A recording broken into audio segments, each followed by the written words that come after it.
Netflix's second season of Monster is out. The Lyle and Erik Menendez story, created by Ryan Murphy, has opened up a gigantic can of worms. Lyle and Erik Menendez was convicted in 1996 of murdering their parents, José and Kitty Menendez. A habeas corpus petition presenting new evidence that could potentially free the Menendez brothers was filed and still awaiting a reply. Now, as they wait, this piece of garbage you see on the screen right now comes out on our TV. So anyway, thank you for joining us. We're Moms for Justice. I am Carolyn. And I'm Jocelyn. I just want to say that when you said we were doing this case, I was super excited because I was in high school when this came out and, I wasn't really paying attention. But, you hear little bits and beats about it, and I'm just so excited to break it down. This case is huge. It is absolutely huge. Hello, everybody. How are you doing? Yeah, so let me first just say, I'm going to show this quick article from Erik Menendez. He's one of the brothers. He is married, and his wife has released a couple statements. So I want to take a look at them real quick before we start. He's married. Oh, interesting. Yes. Yeah, That's great. Yeah, he's been married. So Tammy, married to Erik Menendez in 1999, posted this statement, dropped on the streaming platform. Erik's response is also in here as well. Hold on, it's down here. Okay. I believe we had moved beyond the lies and ruinous character portrayals of Lyle, creating a caricature of Lyle rooted in horrible and blatant lies rampant in the show. Tammy Menendez says, and she says, I can only believe they were done so on purpose. It is with a heavy heart that I say I believe Ryan Murphy, he's the creator of the show, cannot be this naive and inaccurate about the facts of our lives so as to do this without bad intent. So, Wow. it's what's really upsetting is that they have come such a long way. It's been years since 1996, and they've got this petition out, and there is new evidence, and they're just waiting and hoping that it's going to be enough to do something. And then a show like this comes out, and the show is disgusting. Okay, Right. have Yeah, only you said seen, I've only seen small bits of it, but from what I've seen, makes me not want to watch it. What is disgusting about it is it's portraying the brothers as having an ongoing sexual relationship, which, with there was each other? with each other. Yeah, with each other. What? And yep. And there's even like a scene in the show where like one of the brothers, I think it's Erik, is dancing with a girl, and they're like at this party or whatever. And then he like cuts in to dance with him. And then there's another scene where like he's got his hands around his neck, and then he like puts his finger in his mouth and stuff. It's disgusting. They've taken and like just, So they're implying that they had a relationship. yeah, and respinning the story and making it Wow. all like, it's just so not true at all. It isn't. And people are watching it. People are watching it, and we have like a Yeah. whole new, but let me tell you, there's people on TikTok that are like, free the Menendez brothers, and there's people Right. all over that are just totally, and honestly, I feel these brothers should be out, and they totally killed their parents. We know that they killed their parents. Right. But they had such terrible psychological issues dealing with their parents. I mean, how does not anybody believe that? How did they not get chance for parole? I mean, I think that's just Yeah, that's so because intense. it was life without parole, and that was That's what I'm it. saying. Yes, what I mean. Like they clearly were abused. They really don't get any kind of leeway. You could have gave them 40 years and then parole. You know what I mean? Yeah, Which they've been in there for now, what? Uh, 06, 16, 20, so what, 30 years? Is that right? Almost 30 it's years. 1990. Yeah, it's I gonna mean, be, yeah, yeah, 20, almost 30 years. 24 family members are on a petition. Are petitioning. Yeah. Yes, 24 of them, and But where it's really were they sad. during the trial? They Like, were why there. come? Oh, because they Oh, were there. They had witnesses, and they had, what happened is that it was a hung jury. Okay, and it was declared a mistrial. They were tried separately, so they were in the same room. It was kind of odd, So he had his right. own attorney. Lyle had his own attorney, and Erik had his own attorney. And then there were two juries in the room, and sometimes the jury would leave Eric's jury would leave if it was mostly about Lyle, and vice versa. So they were both declared a mistrial, which I think speaks volumes that two separate juries Yeah. actually, said that they couldn't, Right. and apparently That's a it lot was of women people. against men. Oh, All wow. and it was almost split right down the middle, like half women, half men. And the women were the logical ones, I think. And you'll see that, you So know. these relatives didn't come forth the first trials? Like, They are were they there, so they considered were there new for the first. evidence? They were there for the first trial, and they testified on their behalf, and even his the mother's sister, and even Jose's Wow. mother is behind them, or Wow. was. I So don't think she's how alive are they anymore. getting a new trial then? How are Well, no, they then they opting? retried. So then they opted after a hung jury. It was a mistrial, and Right. then the prosecution opted to try them again, and then they went before the judge and said that the abuse evidence can't come into this one, and he agreed. So that's what went wrong. What? Yeah, it's Oh, just wow. not fair. How is that not? Why did he think it was not admissible? That's Well, crazy. we're gonna go through Or how that. was it considered admissible? Yeah. Yeah, we're gonna Yeah. go through that for Okay. sure. Now, listen, make All sure you right. guys hit the Oh, subscribe yes. button below. Hang Yes. out with us. Like us.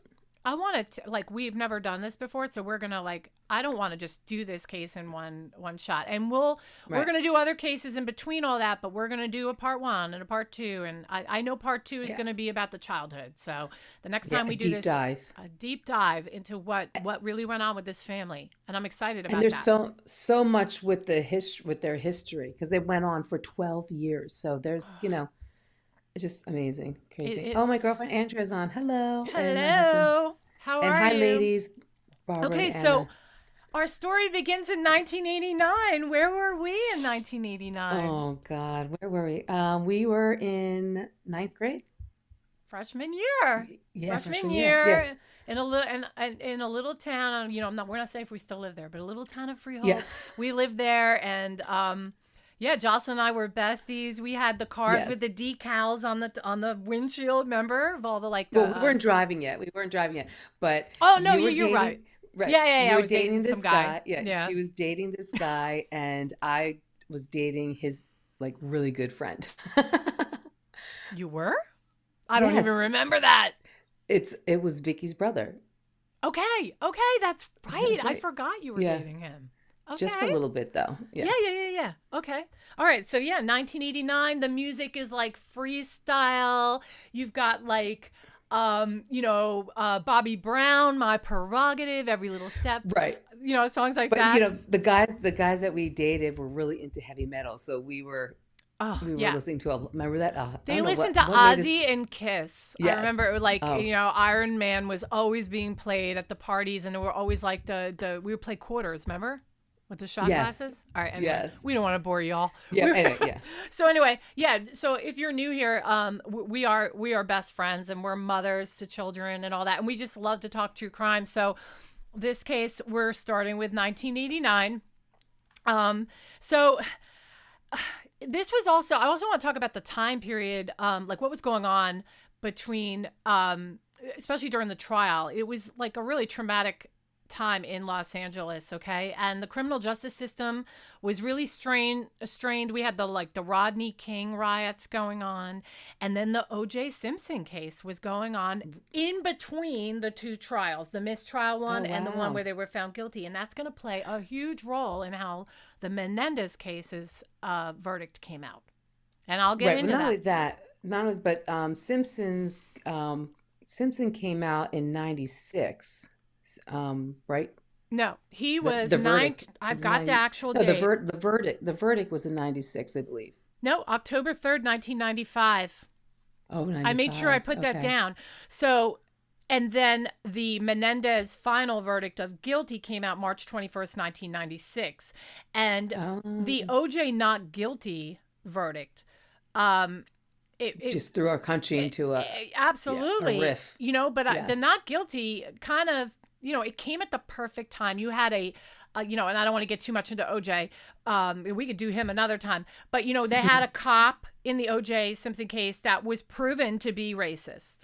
Okay. Right. And at the same time, Rodney King gets beat up by the police, and then the riots are happening. So it was like it was like they threw a bone, okay, to the Right. To the justice African system or American something. people Yeah. because of what was going on. I mean, I think most African Americans believe OJ. No, they got to know that OJ was guilty, right? It's such a, it's still a controversy today. I think some people still believe that he's innocent, but I think most people think he's guilty. I I think think. most, and I think Yeah. even the African American community, they know Yeah. he's guilty too. And, but it was sitting in a time where something needed to go their way because the Right. Rodney King thing, the Los Angeles riots, all that. So Right. then nobody wanted to see the Menendez brothers get off. You know what I mean? I They looked know. at it as them Like getting another off. one. Yeah. Right. And it was like throwing the gavel down. We're going to just send these guys off, not even paying attention to all Right. the abuse evidence from the first trial, which they couldn't because it wasn't allowed in. Okay. So the murders happened in 89. When was the first trial then? 93. Hmm. 93. Wow, it took him 2 years. Right. And then in 94, I think is when they declared the mistrial. And then, it was a 93 trial. And it was also I believe, I looked for this, and it's saying it is Okay. the first real live court case shown on TV. So it was before I know. OJ, right? Yeah. And Right. people were fascinated by it. People were like going, the housewives had it turned on instead of like As the World Turns or Days of Our Yeah. Lives. It became the housewives like Days of Our Lives. It really did, Right. So I just remember streaming the verdict for OJ, and but I don't remember any of the Yeah. streaming, not streaming, but live TV with OJ, but not live TV with the Menendez. Well, I just really Right. wasn't into it. Right. Okay. I hear you. So I just want everybody to know that in this first episode, I'm just going to be talking about the day of the murder. I know stuff happened the day before the murder and in their childhood. I'm going to just talk about the day of the murder leading up to their arrest. And this will probably be the episode that at first will sound the worst for them. Okay? Because it's how we would have, I want to go through it as if we had seen it back then.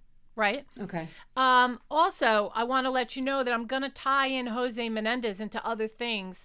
He was the head of live. He's the father, by the way. Yeah, he's the dad, José Menendez. Right. And there's also a connection with the band Menudo and sexual abuse as well. So we're going to get to that too. That probably won't be till way later. So also want to give a shout out to Menendez Trials on YouTube. I'm using footage from them today. Also, Robert Rand. Robert Rand wrote the book, The Menendez Murders. I read it in 2019. I don't remember it all, but it's a fascinating book. Right. He has been with this case from the get-go. And this guy, he has talked about this new evidence that has come out on them. And again, we'll get to that later. All right. So it is Stay tuned. August 20th, 1989, around 10 p.m. Okay. So Lyle is 21 and Erik is 18. And they kill their parents, José Kitty Menendez, at their 9,000 square foot mansion on Elm Drive, Beverly Hills, California. The home was once lived in by Prince and Elton John. Little fun fact there for you. Wow. They used shotguns purchased a couple days before the murders using a driver's license of Lyle's former friend, Donovan Goodrow. He met Donovan over in Princeton. He's a whole other story, so we'll get to him later. Okay. But anyway, so everywhere I read, José was shot 6 times, including a fatal shot to the back of his head. And Kitty was shot 10 times in total. Okay. I think that 10 times is what it is because she had a fatal shot to her cheek, but apparently was on the ground crawling away. Lyle ran to his car to reload, which is real bad for them, before firing the fatal shot to her face. The brothers were, go ahead. She was, real quick, was she found in the family room? Since she was in the crawling, did she family get room. far? Not that far, but it's my understanding that she was like on the floor. He's in on the couch. They had the TV on. They had some Right. bowls of ice cream or whatever. They were watching TV together. He's slumped over like this, and then she had gotten off the couch because she saw it happening and coming for her, so she tried to get away. She ended up on the floor, I believe, between the second Coffee love table? seat and a coffee table. Right. Okay. Now I'm going to show you the crime scene. The gory parts are blurred out, so you won't see their bodies, but they are online. Unfortunately, you can get them online if you wanted to. They're not fun to look at, but this video there won't be anything gory in that. Okay, so she was on the ground crawling away. Lyle ran to his car, reloaded. The brothers, they were sure that they thought neighbors would have heard it because it was loud. And actually, neighbors do come out later saying that they heard the shots, but nobody called 911. Yeah. The boys, they left. I think it was probably figured that they just get out of there if somebody's going to call 911 anyway. They had tickets to a movie. Okay, to use as an alibi. They drove up to Mulholland Drive where they dumped the shotguns, tossed bloodstained clothes into a trash bin, and had also had planned to meet a friend, but that didn't work out. Okay. Okay. So They actually dumped the shotguns? yes. Mm-hmm. And did they find them? I think so. Okay. Yeah, I'm pretty sure. I'm just wondering. Okay. Yeah, because I know that they found shotguns in the master bedroom closet. Mm-hmm. No, it wasn't those. That's what I don't think it was them. those. Okay. I think they just had guns. Okay. Okay. Okay. So what I'm going to do now is I'm going to go ahead and play the 911 call. Okay. Okay, here we go. Beverly Hills emergency. Yes, please. What's the problem? What's the problem? What's the problem? Someone killed my parents. Pardon me? Someone killed my parents. What? Who? Are they still there? Yes. The people... No. Were they shot? Hey, man, Were they shot? Yes.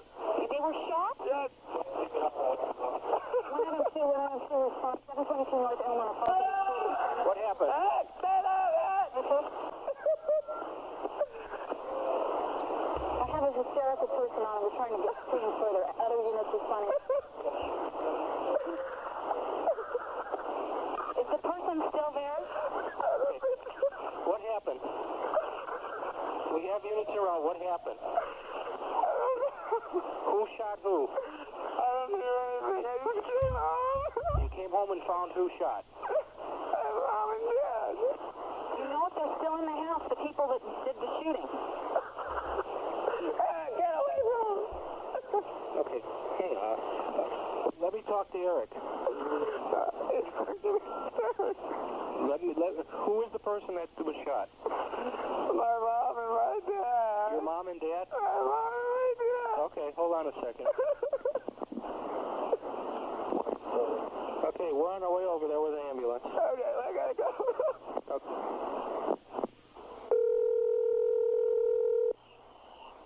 Oh. Hello, this is police department. Yes. Okay, I want you to come outside. Okay, just come out the front door and my brother. Okay. So there's the 911 call. So what do you think of that call? Super hysterical. Yeah. Okay. I'm Sounds- I'm surprised they made it, but I mean, what else are you gonna do? So they played it like they came home to that? Well, they did actually do the shooting and leave and come back. That is a fact. Okay. Okay. But about the call, from my perspective, I hear genuine sorrow for sure. Oh yeah. It sounds pretty genuine to me, and it just reminds me of Carly Gregg. We were watching her the other day, and I just Oh, right. already, And she didn't have any emotion, right? yeah, and Is it's that what just, you're saying? Yeah. mhm. Yeah. Yeah. So, I think they couldn't believe they did it, honestly. I think they were in shock. I think that they love their parents. Actually, I really do, and I think that's going to Oh, come yeah. out in this whole as this whole story unfolds. So the police come. Go ahead. Well, I was just gonna say, when it's abuse like that, sometimes it is like that. You loved your abuser. Absolutely. Is that Stockholm syndrome? Is that what Yeah. that's called? Yeah. Yeah. I think So, that is and it. they're your parents, like, you know, Exactly. Yeah. and all they ever wanted was love from them. Right. So, Approval, love. I mean, yeah. Jose Menendez was a powerful man. And we're going to go into his history and about how his rise to the top. It's actually pretty fascinating. You know, he came over from Cuba. It's just it is a fascinating story, but Right. heartbreaking at the same time. So the police came. The story they give to the police is that they went to see the latest Bond film, License to Kill, but the line was too long. So they saw Okay. Batman instead. But they really didn't go see a movie, okay? Afterward, they said they went to the annual Taste of LA festival in Santa Monica and then Okay. returned home where they found their parents dead. In the middle of that, also, they tried to meet up with a friend at a Okay. restaurant, but that didn't work out. So they ended up coming back home and then seeing their parents dead. Now, I know it's described later by both of them that, you know, when they finally came home, the reality of what they had done set in. And then the real true sorrow of seeing your parents like that. And what a mess. It was a brutal crime scene to the point that one police officer had to use an umbrella to go into the den where the bodies were. Why? Because Why umbrella? shotguns just completely explode inside the body. So there was just matter everywhere, and they had to use an umbrella. So that's So really it wasn't that long between the time that they shot him, you mean, and it them was calling? such a bloody dripping mess that even that as much time has gone by, which is about the killing was around 10 and he didn't call until 11:40. Right. 11 So like an hour, a little bit over an hour. No, an hour. No, more like 2 hours. The murder was around 10, and then they didn't even call the police till like 11:40 something. I have it written Well, down. I just a neighbor testified and said that she thought they were firecrackers. Like she heard yeah. firecrackers. That's why she didn't call. And But she said that was around 10:15, 10:20. yeah. Well, it like I But said, it's listed as yeah. around 10 that they did it. Yeah, So yeah. okay. So, Lyle suggested immediately when questioned by the police that his dad was the target. He offered that up because of shady business connections. Okay. Right. And the police will tell you that they truly, in that moment, never had a hunch about them. They truly believed that they were traumatized sons, that they were not involved in this at all. You Right. know? Okay. So I'm going to play a little. So, Go ahead. well, they didn't actually get arrested until March. So that makes sense. 'Cause I didn't understand why they didn't get arrested right away, but that makes Mm-hmm. sense. Okay. Oh, All yeah. right. Well, there's some stuff that unfolds. So, okay. Right. So I'll just play a little bit of this. Okay. This is just a little bit of that when the police showed up, a little bit of their dealings. Okay. There's the house. Oh, God, it was such a beautiful home. I Right? mean, it is You see dated look at now, but look at the floor. No, but even back then, look at the floors. It's yeah, gorgeous. gorgeous. Um, And if they show the backyard, the windows are they gorgeous too. Look how do. beautiful that is. I know. Just gorgeous. Beautiful. 9,000 square foot home. That's amazing. We already saw this. I hope, yeah, it's still blurred Right. out. Okay. Okay. Here's you're going to see the backyard now. It had a pool and it had a guest house that Yeah. Eric lived in. Look at that. That is Gorgeous. just I like know. sit outside and have a cup of coffee out there, right? There's Yeah. the pool, very small pool, but and Oh, you know that's what? the guest house. Yeah, and you know from the front, it does not. The house looks like it wouldn't be 9,000 square feet, but what it is it's Right. long. It goes far back into the Oh, yard. okay. It's not so much wide Okay. as it is. So Yeah. it's narrow but long. Yeah. Okay. So, and Okay. then over here, I have a little bit of, let's play this. Okay. I got to unmute it. How about that, right? Common spelling, CURTIS. Okay, what's the situation here, Lieutenant? At approximately 11:47 p.m. on Sunday evening, the 20th, we received a 911 emergency call of possible shooting victims at this location. our officers responded and did in fact determine that there had been a shooting. And at this time we have two deceased persons inside, a male and a female.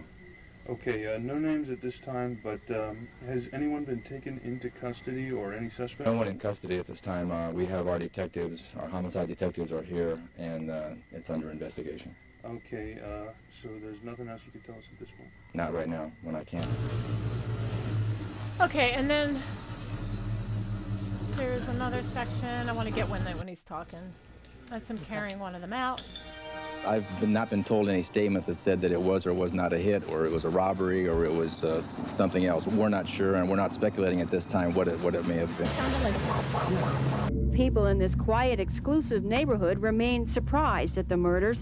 It said Beverly Hills, and I thought it was somewhere else, you know? Why'd you think that? Well, I didn't think it would be here, right where I come to work at. After go what with your happened here earrings. last night, some of the neighbors are worried and afraid. We don't know if this is an isolated incident. Yeah, it's so fascinating to look at like the footage from back then, you know? Yeah. And it I reminds mean, they had me. a gate around their house. Oh, yeah. Yeah. I It think it's happened so at this fascinating. mansion in the heart of Beverly Hills. At approximately 11:47 p.m. last night, we received a call on our 911 emergency line from the residents stating that there had been a shooting here. Okay. I think that was all I wanted to show with that one. Yeah. Okay. So back to the story. Okay. So in the first week, and this is where they're going to sound bad, okay? But there's explanations for this I can give you later. I just want to kind of do it in order. But in the very first week, they were crazy shopping, okay? They bought Rolodexes, money clips. They even went and got 2 high-rise apartments or condos. I know that Lyle went and got a Porsche, was looking into a business in Princeton. Now, he went to school, Princeton University. Right. Right. And there was like a little kind of bar or shop he wanted to open over there. So he was in cahoots about that. All of this was permitted by the family because they were the ones managing the estate and they were letting them. Okay. Wow. Wait, was Erik in school? Did he go to UCLA? Did he go back to school? Did he start school or? I don't know. He was. Did I he know he take a- was. Well, it was the summer, right? August. Well, so he wasn't in school yet. So, Okay. but I know that. Okay. He plays tennis, so he Yes. must be on. Yeah. I So know must he have was gone starting back. there, and then Right.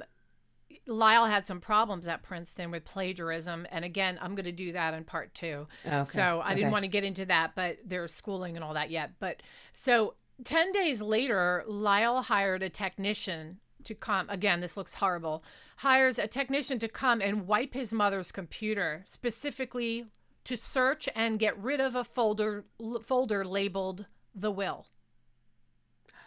That looks horrible. Wow. Absolutely Yeah. looks horrible. I know. So does he explain why? No, at that time, no. So, No. Did he actually get it done? Was it? Did they? well, Did they get I was rid going of to it? wait for when Oh. that person testifies. I'm just kind of scrolling through okay. right now. Oh God. Okay. At this point, nobody knows. Okay, all I know is that the Okay. technician was hired. So through Okay.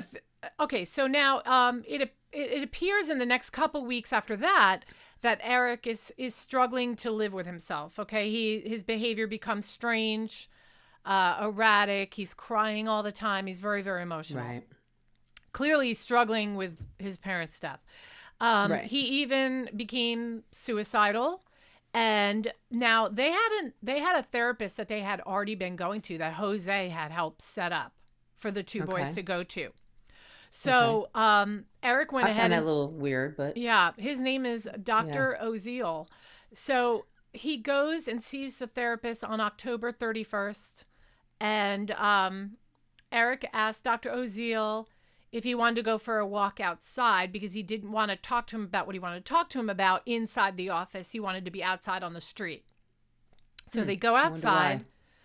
Well, because he just didn't want anybody to hear. He was actually being smart, I guess, in a way. Okay. Just we wanted to make sure it was confidential, so wanted to talk outside in the open air where you know what I mean? right. Just So in he- case you think. Okay. Yeah. Well, that ends up being an issue later, being recorded. So, anyway, he takes him outside. Wait and, a minute. He recorded him? Oziel ends And up recording them, but I didn't get to that yet. But did he know that? You No, just said but that. I know, but the thing is he doesn't record the brothers until later, but it's funny how Erik was probably worried about that on October 31st and knew enough sense to take him outside to tell him what he wanted to tell him. So he brings him outside and they go for a walk and he's not really getting anywhere with him. And he goes, well, let's go back inside. And then just before they go to open the door and go back inside, he leans up against a parking meter and he says, we did it to Dr. Oziel. Right. So okay. I was going to say, isn't there like you're allowed to say certain things to your lawyer and your doctors and they're not allowed to attorney-client privilege. Yeah, attorney-client privilege. Mm-hmm. But they're only allowed to, if they felt like somebody was in danger, then they're allowed to say something, right? Right. I mean, they've already passed away, but like if you've just committed a homicide, you can't go to your attorney and confess and expect him not to go to the authorities and do the right thing. Right. Okay. So he really couldn't say that to his doctor. Or he shouldn't have. Well, he shouldn't have. But there's other reasons why an attorney can break that confidentiality. If you feel that someone is about to get killed, if you think that your life is in danger and they're going to hurt you, okay? Hold that thought. Okay. So anyway, they go back inside and Dr. Oziel calls Lyle and says, I think you better get over here. And implied without saying it, obviously enough that his brother's got loose lips because Lyle's like, I'm on my way, and darts over there. Now, Lyle was dealing with the death of his parents way better than Erik was. And he was 21. He was 21. And a lot of people thought he appeared cold because he was probably spending maybe even more than Erik was. And then for him not to be all choked up and crying about it, really, yeah. So anyway, Erik darts over there. And when he finds out that Erik told the doctor, he gets really mad at him. He told him you should have come to me first, brothers, Erik runs out of the office, like upset, disappointed. He hated to disappoint Lyle. He looked up to Lyle. Lyle was everything to him. Yeah. So Lyle goes he says that. Right. So Lyle goes to chase him. But on the way out, Dr. Oziel says that while Lyle was leaving to go after Erik, he turns to him and gives him a handshake and looks at him in the eye and makes him feel threatened. Like gives him a scary handshake that made him feel threatened before he ran out to go get Erik. So Dr. Oziel, that's going to get really weird now. Dr. Oziel then goes and meets with his mistress. Okay. Her name is Judalon Smith, and she is crazy. She's crazy woman, okay? And I can't wait till you hear her. Does she testify? She testifies? Oh, yes, she does. Oh. The whole story, okay. Yeah. He tells her everything that happened with the brothers that afternoon. Wait, he's not allowed to do that. Well, he's not. But, pillow talk, right? Okay, so 2 days later, after October 31st, so November 2nd, the brothers come back for a session and they tell him that we killed our father because he's controlling, and Kitty because their mother was a witness who could never be able to live without their father. So if we're going to get rid of our dad because of who he is, then we don't want our mother to suffer by his death, so we're just going to do both. Right. Again, sounds horrible. This is going to be the worst episode for them. And I'm telling you, you're making them sound like monsters here. And they're not. They're not monsters. they're not, I promise you. I promise you. So, they were wrong though. They shouldn't have killed their parents. Yes. No doubt about that. Right. Where am I? And by the way, Kitty also sexually abused Lyle. So they had reason to get rid of her too, in a sense, if you want to look at it that way. Okay. So And Kitty was erratic and suicidal, and that was another factor to why they got rid of her. To put like it was like it's so hardcore, but it's like put her out of her misery. It sounds terrible. The brothers do later say that it was Dr. Oziel's idea who concocted that particular motive of him being controlling and Kitty not being able to. Well, I think the Kitty thing remains the same, but the whole controlling thing eventually changes. They said they went along with it only because they didn't want to tell anyone the true reason why they killed their parents. And Oziel also documented in his notes from both of those sessions a week later. You need to know that. He didn't do it immediately. He waited a week and then documented the notes from that session, which is a problem because it's not that fresh, is it? If you're doing it a week later. Did the doctor know about the sexual abuse? Well, we'll see. Okay. So December 11th, now we're now they are having sessions together, and there's stuff that's going to come out about what's going on in those sessions during. So he never goes to the police. He just goes to his mistress. Is that what we're saying? To his mistress, but okay. And then he continues to see the boys, and there's going to be very interesting things that happened in further sessions from that point to December 11th, okay? But December 11th, the brothers go for another session with Dr. Oziel where, unbeknownst to them, he records a portion of it. Both are discussing the killing in that recording, okay? Now, I'm going to fast forward again. And remember, he's still having sessions with the boys, okay? Okay. March 8th, 1990, Judalon Smith, the woman he's the mistress that he's having the affair with, and he's a married man. Right. Well, mistress means, files rape charges on Dr. Oziel. Okay. She then tells the police that Dr. Oziel has a recording of those Menendez brothers from Beverly Hills saying that they killed their parents. And during Pillow Talk, provided more details about the brothers. So that is what prompted the search warrant. Now, they were watching the spending, the police. Okay. They were watching their behaviors, and then she comes around with this, and that was everything they needed to go ahead and ask for a search warrant. And then they went ahead and arrested Lyle. Erik was at a tennis tournament in Israel and heard about it, and I think it says so much about him. He immediately got on a plane, and was back the next day for his brother. Yeah. And he knew he was getting arrested too. He testifies that he knew he was going to get arrested, but he had to go back for his brother. Yeah. Most people, if you were already out of the country and you did something like this and you find out that your accomplice just got arrested, you wouldn't be coming back to the country. And it just says so much about his loyalty and devotion to his brother. But not only that, later on, it's going to become clear that it's not just about the loyalty to his brother, it's the loyalty to what they went through and how he had to come back to be that voice for his brother because of the story they needed to tell. Right. Right. About, what they've gone through and that he can't just do it alone. And I wonder if anybody else has looked at it that way. It wasn't just, oh, my brother needs me. It was, I can't leave him stranded because there is this dark, nasty secret that...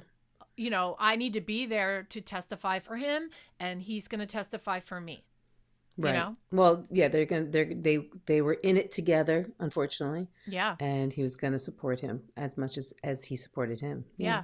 That's good. It's nice brothers. It is. It is good that they love each other that much, and it reminds me of my daughters and how close they are. It really does. That they would do anything for each other. Yeah. So very nice. For the next 3 years, they fought over the admissibility of Dr. Oziel's recordings. It even went to the California Supreme Court and eventually ruled that any voice recorded notes would be allowed into the trial, but that one pivotal one where they were talking about the killing on December 11th, they ruled was not allowed in. And the reason is because it voids all patient confidentiality because anything from December 11th recording could not be used because at that time he was not feeling threatened. Oh. Dr. Oziel. And the parents are already dead, so the killing's already happened. So it's not like you're going to... Right. You know what I mean? So In the summer of 1990, while in jail, Erik, started seeing therapists, and Lyle was zip. Very tough exterior. He's the tougher brother.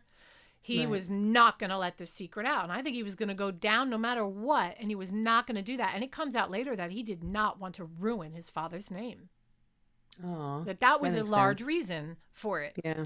But Erik, who was super emotional and needed it to come out, he's just one of those people that it just was going to bust out of him. So he eventually reveals to his therapist, and then they turn around and say, we need to tell your defense team this, that his dad has been molesting him since he was very little. This urged Lyle to come forward and support his brother Beck, and they both basically said that for many years their father was molesting them, psychologically abusing them, and in some instances torturing them, both of them. Right. On top of that, we will learn that Kitty knew about it the whole time. Yeah. And she was so unstable and weak that she contributed to the abuse by knowing about it and actually covering it up for the sake of her own relationship and marriage to Jose. Right. Well, he testified. Lyle testifies that he was sexually abused and by far mentally abused by his mom. Yeah. More in that sense. And then Erik was sexually abused and mentally abused by the father. Yeah. It's Yeah. And we're gonna do an episode. I think it'll be probably episode 3 or 4 where we'll do their testimonies. I want to play those. Right. So this would end up being their defense, and the prosecution continued to maintain that they killed their parents out of greed, hatred, and it was well planned, and they kept going into the spending and all that. So I want to talk about that for a second. When you've been raised, why? Why are they spending so much? What made them do that? Well, I actually have something for you to ponder about that. Okay. At first, I thought like you, God, that looks bad, right? Right. But they knew nothing else but a wealthy upbringing. They're used to just getting whatever, there was all this money. They always lived in the lap of luxury. You don't even know what it's like to live poor. And I'm not saying that's an excuse, but even the family said we all were supportive of them going to get those apartments, and he needed a car. And then we thought, they lost their parents too on top of it, but it wouldn't be unusual even when Jose was alive for an uncle or even Jose to agree to go buy him a Rolodex. Oh. Okay. I mean, this wasn't something that was new. It wasn't like they didn't have access to money. Right. Now, the prosecution will, and I don't want to get too far into this, but the prosecution will say that they were currently in the process of being disinherited. And I do think there were some threats about that because the boys, Jose. From the family? Jose wanted to from Jose. That it was said that he wanted to disinherit them, and that's why they wanted to wipe the will off the computer. But okay. And that's because that's how it's going to turn. You're going to understand why they felt the boys' lives were in danger, because it first was, you're going to get nothing if you talk about what I'm doing to you. Right. And then it got to be, I'll kill you. Yeah. That Jose was saying, I will kill you. I'll take you out of the, you can't win in this. I will just kill you both. The boys testified to that, and obviously we don't know his side of the story, but no, I mean, I don't think it's so far fetched that he would play that card on them. Jose's own mother stood by her grandchildren. Yeah. That says a lot. Kitty's sister stood by, one of her sisters stood by. And I have a couple things I'm going to play in a second that are really interesting. Okay. But so they buy these apartments. Are the apartments one in New Jersey and one in LA, or no? They were in California. Also, there was a home in Calabasas. That Elm Drive house was not their permanent residence. They were living there, renting it, and building out this gorgeous mansion in Calabasas that wasn't finished yet. So maybe they got the apartments because they couldn't go back to that house. No, and the other one they couldn't go to, and I think it's because it was under construction. Right, so it made sense for them to buy their own place, and they're not going to buy They're a cheap not, place. They don't know Yeah. anything other than spending, living in that's how they live. I mean, Right. I know it makes them look like they're brats, but I don't know. Yeah, that's kind of like their. I Yeah, just don't think kinda it's that like much. they're normal. I understand the concern, but I don't think it's as big of a slam dunk as they want to say. That's all out of greed and all that. I mean, Did they go on vacation or something at all? he went to Jersey to talk about. I know Lyle went back to New Jersey to talk about, Talk about investing in that business. Well, Right? it's not the same. Yeah. No, it's Yeah, not. I don't think it's so. I mean, I think that makes sense for them to go get apartments. They couldn't go back to their present home. They couldn't go to their newly built home yet. So Right. they're Okay. definitely not going to go to aunt's and uncle's house. They're old, older adults. Okay. So And let me, he probably did need a car. What the No, hell? Why not a well, Porsche? I don't know if he needed one, but yeah, I don't know. Well, he's not going to. Yeah. All right, so I'm gonna play. Let me play a little of this. We're going to kill them. Well, So what are tonight, we gonna family watch? members share Family members that family support them. secrets and details of what they witnessed. Sorry, it's a little For blurry. the first time, NBC4's Robert Kovacic asked Kitty's sister if Kitty was capable of murder. If you tell anyone, I will kill you. They're showing clips from a movie about them. And it's very true. You're making things up, Diane. They have watched the Law and Order true crime series of what allegedly happened inside a Beverly Hills mansion. Finally, they're starting to talk about the truth. Now, two cousins and an aunt of Lyle and Erik Menendez tell NBC4 the show merely scratched the surface. I don't think it's as horrific as what it really was. You need to pay attention to your kids. Man, she looks just Is that the like mother? her. I'm sorry. That's My Kitty's sister sister. could have. I want to hear Oh. what she says, so I'm going to rewind it just a little bit. But man, does yeah. she look exactly like Kitty? Right? Yeah. I think she just does. with gray hair. Yeah. Yeah. Okay. I'm sorry. My sister could have protected her kids. That was her job. Joan Vandermolen says her little sister yeah. was a vivacious girl from the Midwest who married a monster. I want the world to know what this man was like. The Andersons are convinced the red flags were there. Their bedrooms were upstairs. Whenever Jose was with one of his boys, especially Eric, you were not allowed to go onto that floor. No one, including Kitty. We didn't question Jose. He was so domineering. This photo of Eric and cousin Karen taken only weeks before the murders. Alone with him in the backyard, she remembers he was unusually quiet. Looked like he was going to look at me and say something, and then he wouldn't. Just accepted to UCLA, Eric had apparently been told by his father he could live on campus, but would have to spend several nights a week at home. Kitty and Jose were sitting on the couch where they always sat. And as soon All as right, I we want to got say in something that about house, that. That's right. Okay, so it's all coming back to me. Eric was excited because he thought that it was about to happen where he was going to be able to leave and go to college. And then, Right. you if wouldn't the have to sex would endure stop, the sexual abuse Yeah. anymore.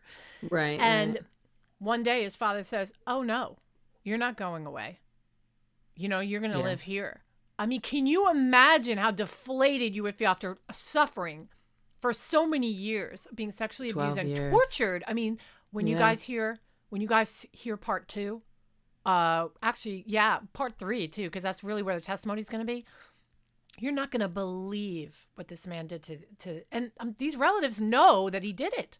They know. I mean, the fact that the aunts knew that the rule of the house was if he's upstairs in one of the boys' rooms or Eric's room, you're not even allowed to go on that floor. Yeah. It's like, what? And you had to be the best at everything if you were a Menendez son. And if they Yeah. lost a tennis match, that was when the abuse would happen. And it would be rough. It would not be like, it started off when they were younger. They're going to explain it all. It's like softer and nicer, and then it gets nasty, really nasty Right. later. It's like an anger thing. Okay. boy, they want to know, what did you talk about? And it just grilled me. Years before this incident, dramatized in one episode, Diane will never forget. Me and Dad touch each other down there. Lyle told me in 1976 that he and his dad had been touching each other. I went to get Kitty upstairs, and then she came directly back downstairs, and she took him by the arm and never said another word about it. Do you believe that your sister molested her sons? my first inclination is to say, no, I don't believe she did. Then I think, but how could I believe that she did all this other stuff and she let them be beaten and abused? When they learned Kitty and Jose were murdered, none of them suspected Lyle and Erik. Not for a minute. Not once. However, these three women have no doubt the brothers feared for their lives. All they knew was the gut instinct of an animal about to be killed. But was Kitty Menendez actually capable of killing her own children? Her sister believes Kitty's husband, Jose, always came first. She wouldn't have stopped him. Is there forgiveness? Not yet. No, I can't. For what she did to those, allowed to happen to those kids. Do you forgive Lyle and Erik Menendez for what they did? Yes, absolutely. In the final moments of tonight's Law and Order episode, there's a revelation that Jose Menendez sexually abused as a child. From his cell in Northern California, Lyle Menendez responded to that allegation. I don't think it's an excuse, and that doesn't help me understand the brutality of my father in any way. And Lyle went on to say that he's heard from thousands of adults who were sexually abused but did not molest their own children. I think there's, I have a little of that. I'll play that in a second. I think that it is almost just as bad, if not worse, that the mother, when Lyle, and when you hear how Lyle found out, because he finds out, pretty late in the game that his mother knew all along. His story about when does he find out?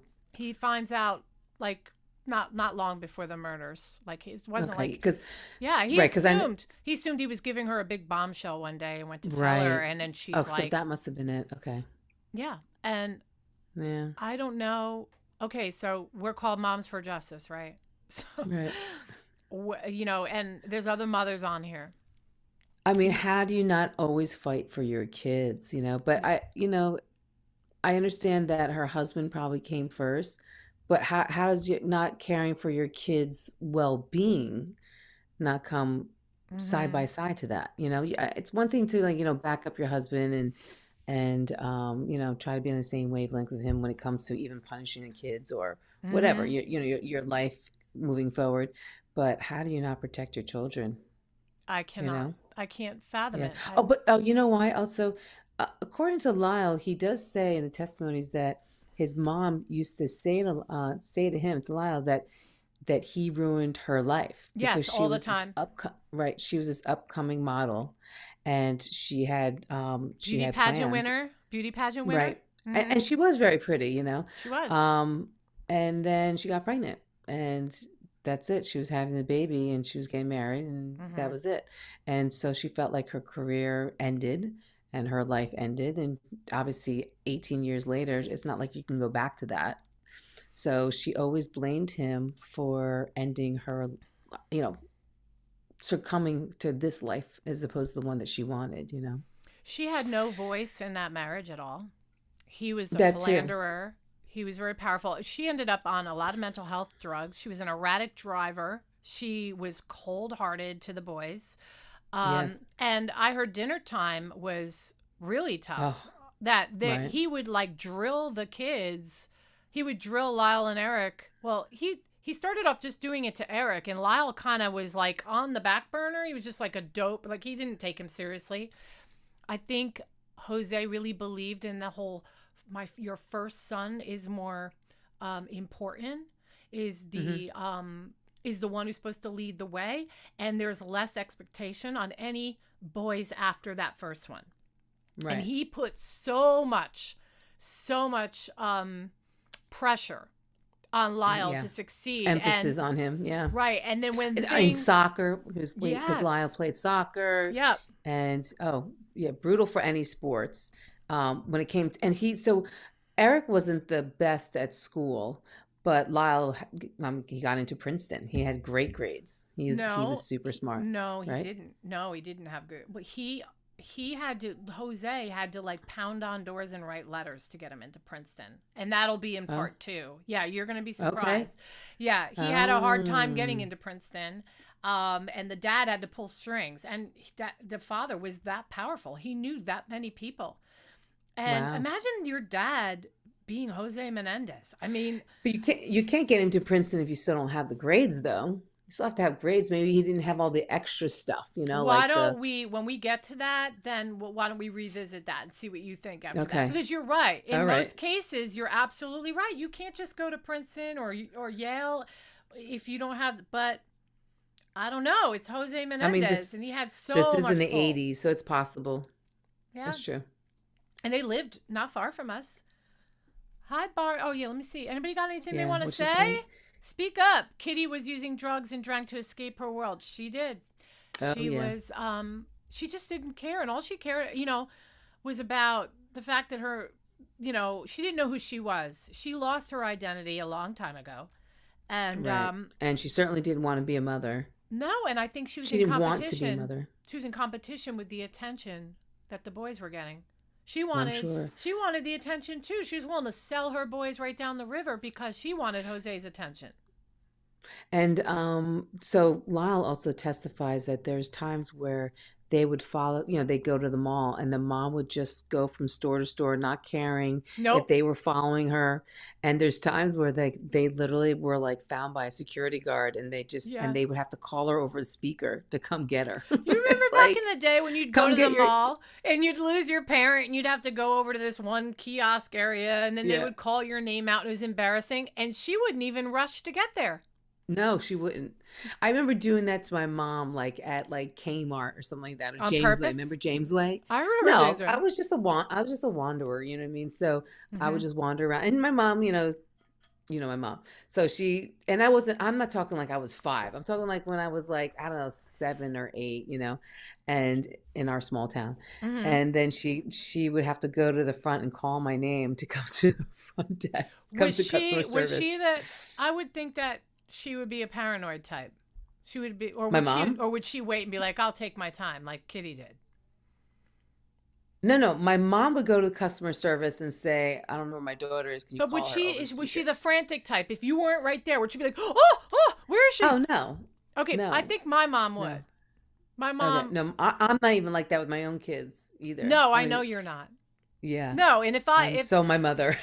yeah, okay. So like totally when they were little, if they weren't right there, I would think the worst thing immediately. Yeah. It was a horrible. Well, I mean, when they were like little, yes, Okay. it's different when they were young. You know what I mean? And like whenever we used to go to like amusement park, whatever, I always made sure I dressed them the same. So if they were wearing jeans, they were both wearing jean shorts and they were both wearing a white shirt.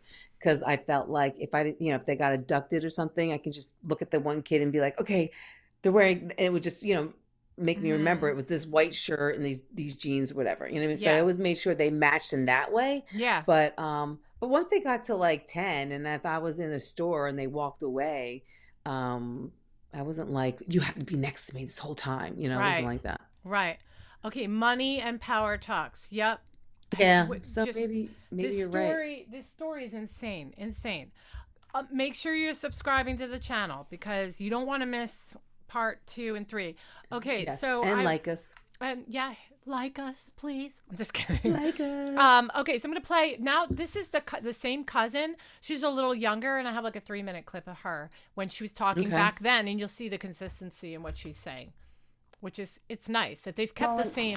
Was there an incident in 1976 in which Lyle Menendez asked you to help him? Yes, there was. 1976. Where did this take place? In my bedroom downstairs in the basement What in time Muncie. I'm sorry. In but- Muncie. In Muncie. What time of day was it? It was nighttime. And what happened? Oh, we had all been down, Lyle and Erik and I had been downstairs, and the boys had been called up to get ready for bed. I stayed and went into my bedroom, and a while later, Lyle came down, and he was asking if he could, I thought he was there to say goodnight, and he started asking me if he could sleep down there because Kathy had already gone and there was 2 single beds. Okay, and what did you tell him? Initially, it pretty much just brushed him off because So I he wasn't was taking 13. him seriously. Really And what young. happened next? He proceeded to indicate to me by touching himself down and saying that his dad and him had been touching each other down there. And what did he ask you to do? He wanted to sleep down there. Aww. And what did you do? I went and got Kitty and brought her downstairs and told her what was going on. How did Lyle seem at this time? Was this a joke? Or did he... No, he was serious. And what happened when Kitty came down? She didn't believe me. Did you tell her? Yes, I told her what I believed to be going on, what Lyle was indicating to me.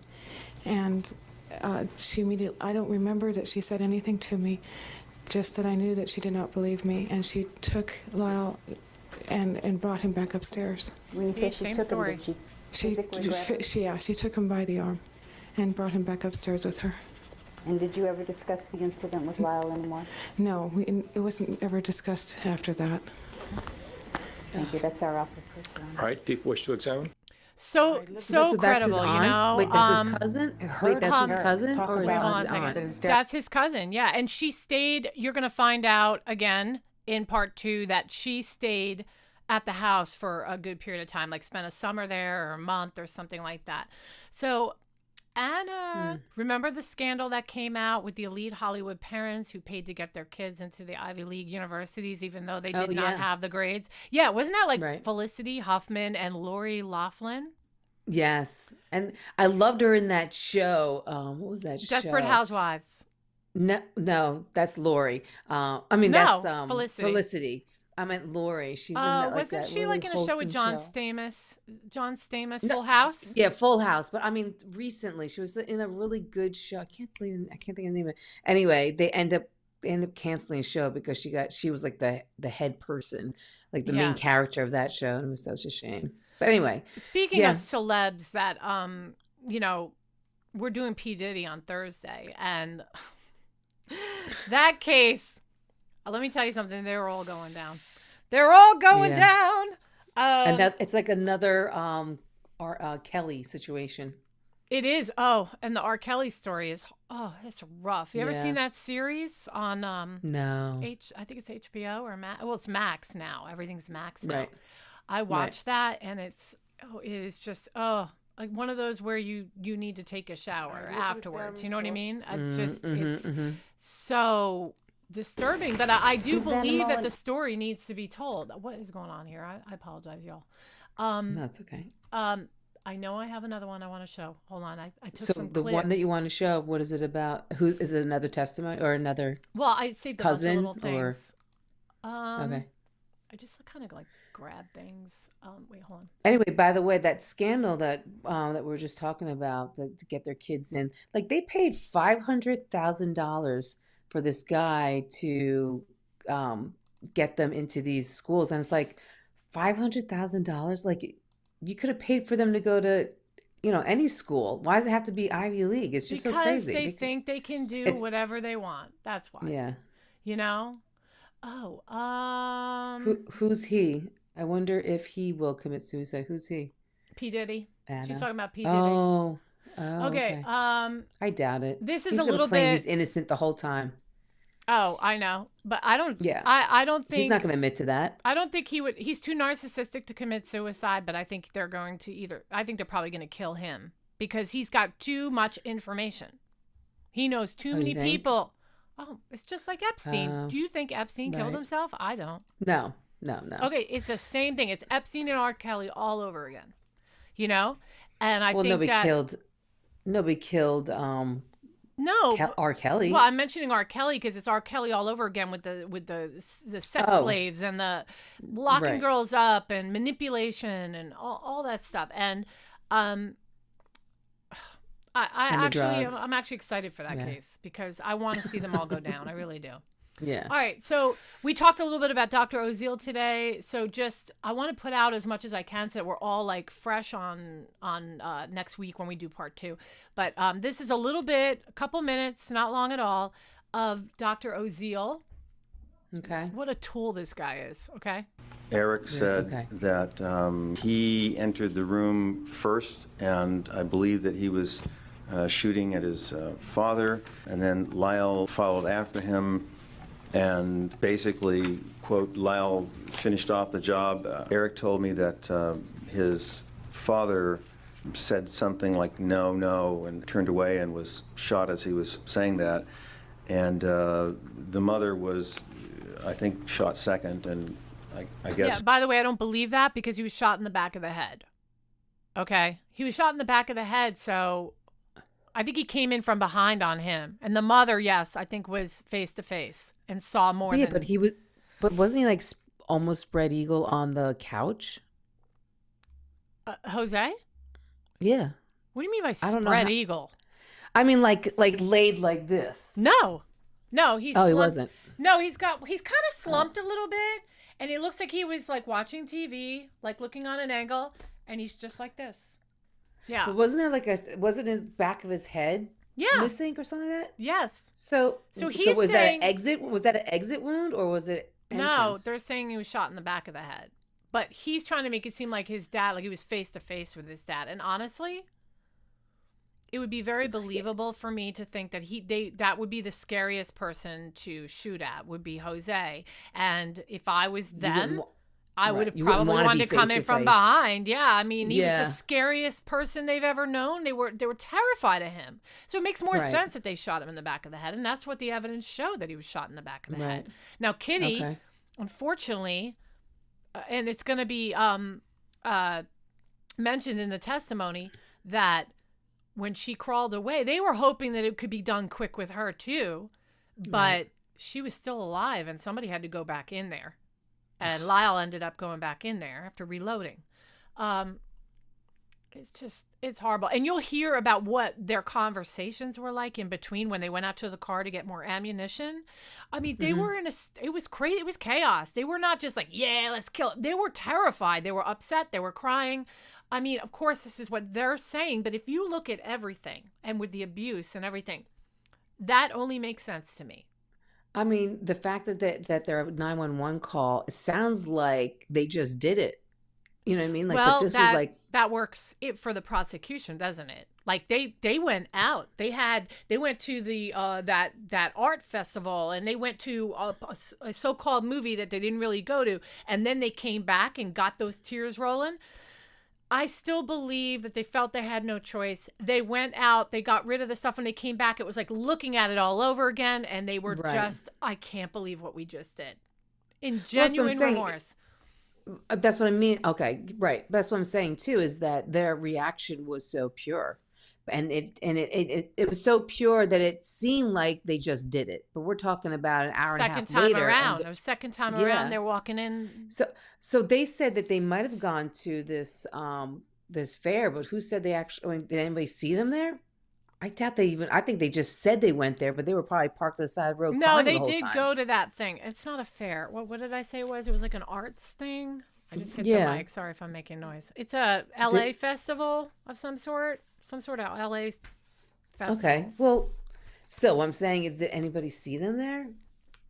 I believe that it was proven that they went there, but they were supposed to. They needed more time, and they wanted to go to another restaurant and establish another person that saw them. And they called. I think his name was Perry, and they called him on the phone. And they were supposed to. He was supposed to go to the festival, but the brothers were late because they were doing this whole horrible crime. They were killing their parents. Right, basically. And then they get to the arts festival, and then Perry was like, oh, you didn't show up. And then they call him and they go, hey. And he's like, well, you weren't there. So they're like, well, meet us at a restaurant. Well, it didn't work out, and then they ended up going home. And I think it has something to do with Erik's ID. He needed an ID to drink, and he didn't have one or something. And they just ended up going home because he's 18 at the time. Right. Right. All right. So back to a little bit of Oziel. Okay. Began to stand or something of that nature and was shot and then fell to the ground. The father died first, and the mother did not die with the first shots that were fired at her. Both Erik and Lyle went out to get some more cartridges and reloaded the shotguns and went in, and Lyle, I believe, finished murdering their mother. Did Erik Menendez describe for you what his mother was doing on the floor? He said that she was moaning and trying to crawl. Did Erik Menendez tell you Eric's who going to it end up was testifying that to what he finally saw. killed the mother? Lyle did. Did Erik Menendez tell you what happened after both parents were then dead? What they did is go back into their car and try to pick up all of the casings or shotgun shells that might have been around, and then take their change of clothes, I guess, with them. Did Erik Menendez describe for you the scene of the room in which he and his brother had killed their parents? Yes, he did. There was blood all over the room and pieces of tissue all over the room. I believe he indicated that both brothers had gotten blood on their clothing. He said that they changed the clothing, put it into a bag, and dumped it into a dumpster. At the crime scene, did he indicate to you that he had picked up any evidence? Yes, he picked up the casings or shotgun shells that might have been left as evidence. He said that he and Lyle drove to Mulholland Drive. I think it was Lyle stayed in the car. Erik took the shotguns and brought them, it was something like 250 feet down the side of the hill off of Mulholland and placed them there. He didn't actually say that he buried them, but that they were above ground, and he sort of tried to cover them up a bit. I think they were relatively exposed. What did he do next? I think that they then went to the party afterwards. I don't know what Erik you mean and by Lyle a party, Menendez you know. testified I that don't know after about a that. life. So, you know, again, we'll listen to what their side of it is. I wanted to say another thing about their crying. When they're shooting, I think they were scared in that moment. And I would imagine they didn't stop and just stare at the crime scene at that point. I think they were just hightailing it out of there. I don't think it was obviously planned that Kitty it was supposed to be one and done, right? Right. But Kitty's crawling. So unfortunately, Lyle had to, you know, go back in there and finish it. And then again, I think hightailed it out of there. One of the reasons why I think that the crying is so genuine is because the first time around, they were just, you know, running on adrenaline and getting out of there. Going back, walking into the house, and then appearing in that doorway and seeing that scene was like the first time. Right. I would agree to that. And the that smoke. makes sense. The smoke is clear. Right. Right. Well, and that's true because the shotgun produces a lot of smoke. And there was 6 rounds in José to begin with and 10 on her. So that's 16 plus all the ones that they missed. I'm sure, you know, sure there was a couple shots in there that they missed the body, you know. Right. So that's that makes sense. It does. Yeah. So part 2, we are going to start from the very beginning. That will probably be a longer episode. If it ends up being too long, then I might just continue that into part 3 because honestly, there is so much material to cover leading up to that on day. Their history. So it might be like a part 2, part 3 of their lives. And then part 5, 4, 5, 6, whatever it is, we'll start with the trial testimony. And then we're going to have to get into, even at the end. And you know who I spoke to? I spoke to somebody on Facebook that was a juror on the original trial. Wow. The original one that got a hung jury?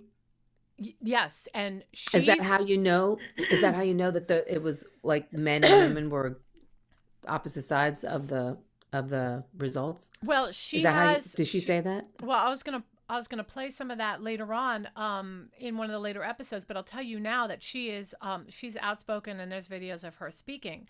And that's not where I got it though from. I ended up watching all her videos. Her name was Hazel. She's one of the jurors, and she strongly believes that she knows that they killed, and she thought they should have had manslaughter. Okay. And she talks in interviews about how the guys were not making any logical sense at all. And that all the women and herself, they were like fighting on the jury about this. Like they were being actually mistreated in a way. The male jurors were like down talking to the women.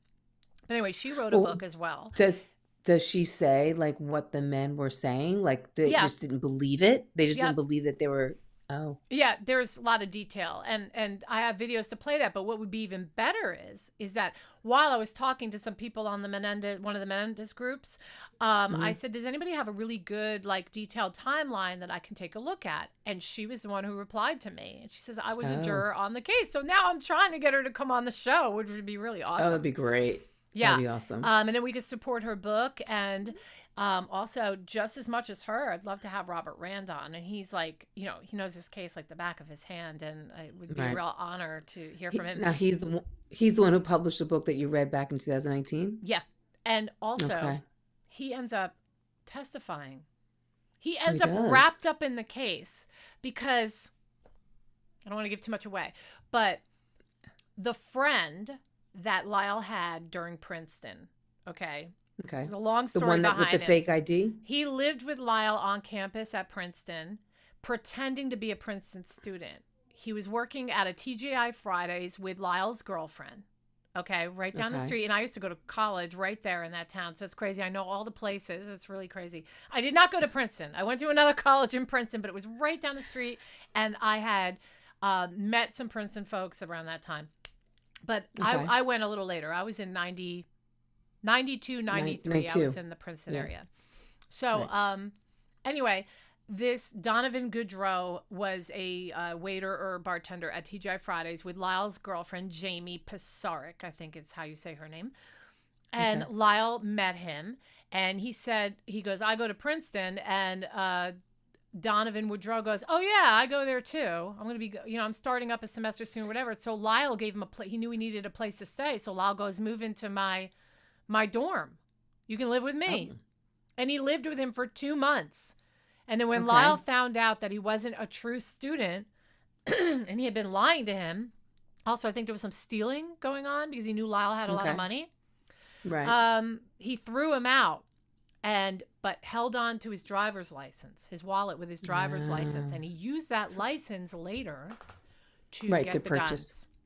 Guns. Right. So anyway, Robert Rand interviewed Donovan Goodrow right before the trial even started, the 93 trial started, and got him on tape saying stuff that he ends up lying about when he testifies in the trial, and he calls him out, and he ends up going on the stand also, Robert Rand. Okay. What did he lie about? Well, I want to wait for that.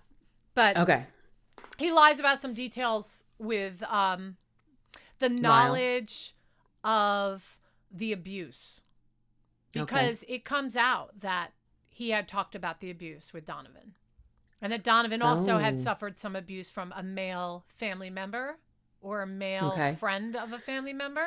So was that put into evidence, his recordings with Donovan? So it's a little tricky because I have not, like, I've listened to this case probably 3 times in my life, and it's been a while. But if I'm not mistaken, I don't want to get anything wrong here. But what happened is the prosecution tried to keep the recording out. Of course they are. Yeah. So what? Oh, gosh, maybe I should wait on those.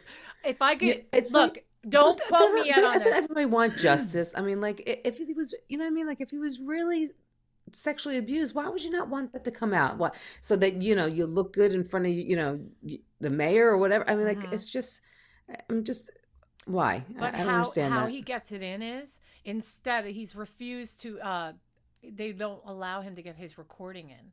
So he goes on a TV show, like a 5 o'clock news show, and plays it on there. And then it ends up in front of the judge the next day. This, you know, so I don't want to get anything wrong with that, but it ends up being let in a different way because it was played on a news channel. Yeah, well, you have to be sneaky. I mean, Jesus Christ.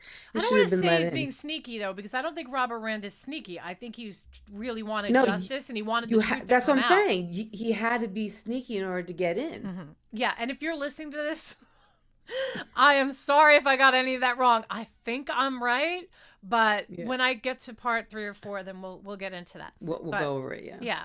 So I'm excited. So we'll do it probably next week. I think this is definitely like our Monday shows seem to be the ones that have the ability to be a little longer than Thursdays, because I start a little later on Thursdays. So we'll probably do this one next Monday, part 2. And we're doing P. Diddy on Thursday. Honestly, I don't think that's going to be a one and done. I think that's going to be a part 1 as well, because there's a lot to talk about P. Diddy. Oh yeah. Well, there's a lot of history on him. A lot of history with 20 his plus years of stuff going down. Yeah, and his child life, you know, his childhood, like growing up is, You know, the problem with P. Diddy is I'm not so sure what, you know, there's a lot of hearsay out there, a lot of like people saying stuff, and I don't want to say the wrong thing. So I'm working really hard to read up on it and make sure that I use the right information. So well, we can just reference the ones that actually are part of this new trial. There's like 8 to 10 of them. Yeah. Right. So for sure. But yeah, we're gonna take our time with Menendez. And guys, these boys need to. The boys, they're full-grown men now. I know. And they're actually still very good looking. Yeah, they are good looking. Recent vision? Yeah. I really want them to come out. If there's any, like, there's few people that are in prison today that I can honestly say, I mean, come on. Like, they've been living in prison since they were babies from the abuse. Well, that was prison enough. Yeah. They've had no quality of life. They need to come out. They paid already. Well, yeah, they did pay, but I mean, quality of life. I mean, listen, a lot of people can argue that they literally grew up with. Well, I'm sure the father didn't have all that money early on, but they did grow up with a pretty silver spoon in their mouth. They went without, you know, they didn't go without. No, but they'll tell you they would have taken something else any day over that. I mean, they weren't allowed to go places. They had a regimented schedule. They were forced to do things. It's just, right. Even like the day before, they go on this little outing together on a boat, and that's an interesting story. We'll get into that. Right. That'll be probably the last thing we talk about on that episode. And then Lyle also talks about how, like, he didn't use these words, but I'm just going to say, like, the agita that he felt when he knew that his father was coming home. Like, there was like tension in the air every time.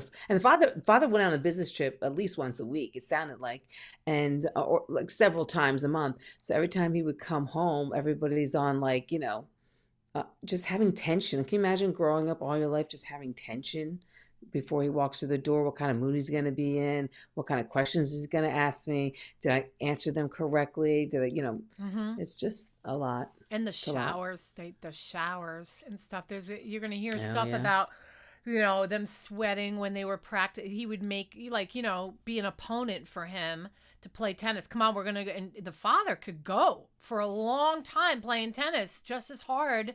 You know what I mean? And it was just constantly beating them down, calling them names. You're not good enough, blah, blah, blah. And then, all right, let's go inside and shower. And the next thing you know, he's forcing them to take showers. You know, it's just horrible. Yeah. So it's worse than that. There's more. So we'll get to that. But thanks for joining us tonight. Yes. And don't forget to like our video, subscribe. Yes, make sure you hit the subscribe button. Yay.